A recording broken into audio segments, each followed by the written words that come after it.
Hello അസ്സാം വലൈക്കും welcome to my channel. അപ്പോൾ ഇന്ന് നല്ല ടേസ്റ്റിയും സിമ്പിളും ആയിട്ട് ഹെൽത്തി ആയിട്ടും തയ്യാറാക്കാവുന്ന മട്ടൻ സൂപ്പിന്റെ റെസിപ്പിയാണ്.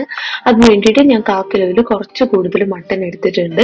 അത് നല്ല കഴുകി വൃത്തിയാക്കി കുക്കറിലേക്ക് ഇട്ട് കൊടുക്കാം. ലെഗ് പീസസ് ഫ്ലഷോട് കൂടിയ മട്ടനാണ് നമ്മൾ മട്ടൻ സൂപ്പിന് വേണ്ടിയിട്ട് എടുക്കേണ്ടത്. അത് ഷോപ്പിലൊക്കെ പറഞ്ഞാൽ അങ്ങനെ തന്നെ നമുക്ക് അവരെടുത്തു തരും. അപ്പൊ അത് ഒരു കുക്കറിലേക്ക് ഇട്ട് കൊടുത്തിട്ടുണ്ട്. ഇനി ഇതിലേക്ക് ചേർക്കേണ്ട ബാക്കിയുള്ള ഇൻഗ്രീഡിയൻസ് എല്ലാം ഞാനൊരു പ്ലേറ്റിൽ എടുത്തു വെച്ചിട്ടുണ്ട്. എന്തൊക്കെയാണെന്ന് പറയാം. ഇതിലേക്ക് 1 ടീസ്പൂൺ മഞ്ഞൾപ്പൊടി ആഡ് ചെയ്ത് കൊടുക്കുന്നുണ്ട്. 1 ടീസ്പൂൺ മുഴുവൻ കുരുമുളക് ഇട്ട് കൊടുക്കാം. 1 ടീസ്പൂൺ മുഴുവൻ മല്ലി ഇട്ട് കൊടുക്കുന്നുണ്ട്. ഇതിലേക്ക് ഒരു 10 അല്ലി ചുവന്നുള്ളി വൃത്തിയാക്കി വെച്ചിട്ടുണ്ട്. അത് ഫുള്ളായിട്ട് തന്നെ ഇട്ട് കൊടുക്കാം. 1 ടീസ്പൂൺ ജീരകം ഇട്ട് കൊടുക്കാം. ഒരു 6-7 വെളുത്തുള്ളിയുടെ അല്ലി ഇട്ട് കൊടുക്കാം. കുറച്ച് കറിവേപ്പിലയും കൂടെ ഇട്ട് കൊടുക്കാം. ഇത് വലിയ എരിവൊന്നും ഉള്ള സംഭവമല്ല. അപ്പൊ കുട്ടികൾക്കൊക്കെ എന്തായാലും ഇഷ്ടമാവും ഇതിന്റെ ഒരു ടേസ്റ്റ്. പിന്നെ മട്ടന്റെ ഫ്ലഷിനും നെയ്ക്കും ഒക്കെ ഒരു പ്രത്യേക ടേസ്റ്റ് ഉണ്ട്. അപ്പൊ അതൊക്കെ ഇറങ്ങിയ ഒരു സൂപ്പർ സൂപ്പാണിത്. അപ്പൊ ഇതിന്റെ ആവശ്യത്തിന് ഉപ്പും കൂടെ ഇട്ട് കൊടുത്തിട്ട് ഇതിലേക്ക് നമുക്ക് ആവശ്യത്തിന് വെള്ളം ചേർത്ത് കൊടുക്കാം.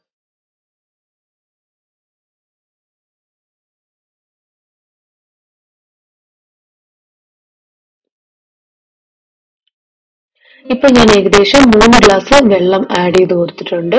ഇനി നമുക്കിത് ഫ്ലെയിം ഓൺ ചെയ്ത് ഗ്യാസിലേക്ക് മാറ്റാം.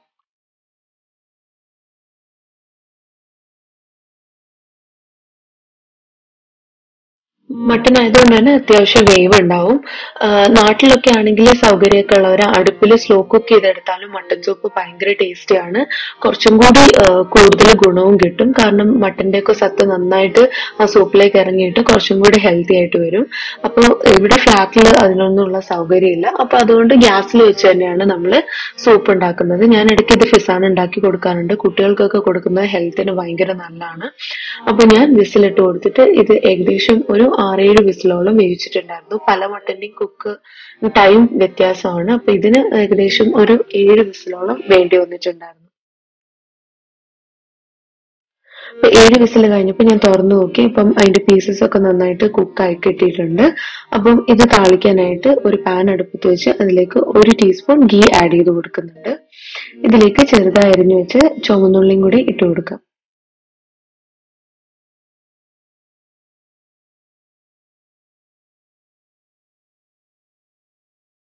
ചുവന്നുള്ളി ആ നെയ്യ് കിടന്ന് അത്യാവശ്യം നല്ല മൂത്ത് ഒരു മണം വരും.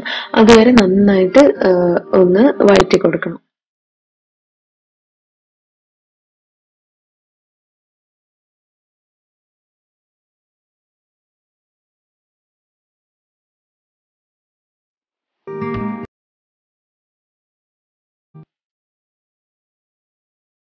നല്ലൊരു ബ്രൗൺ കളറായി വരുന്നുണ്ട്.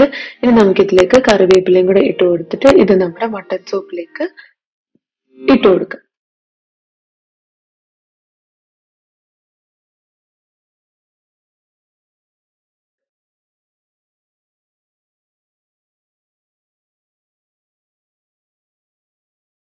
കറി റെഡിയാക്കുന്ന അത്രയും സമയം പോലും വേണ്ട മട്ടൺ സൂപ്പ് റെഡിയാക്കാൻ. ഭയങ്കര സിമ്പിളാണ് ഉണ്ടാക്കാനും.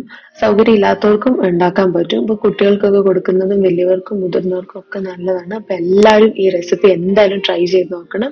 അങ്ങനെ സിമ്പിൾ ആൻഡ് ടേസ്റ്റി ആയിട്ടുള്ള മട്ടൺ സൂപ്പ് ഇവിടെ റെഡി ആയിട്ടുണ്ട്. എല്ലാവർക്കും ഇഷ്ടമായ ലൈക്ക് ചെയ്യാനും ഷെയർ ചെയ്യാനും സബ്സ്ക്രൈബ് ചെയ്യാനും കമന്റ് ചെയ്യാനും മറക്കണ്ട. Thank you. Take care. By.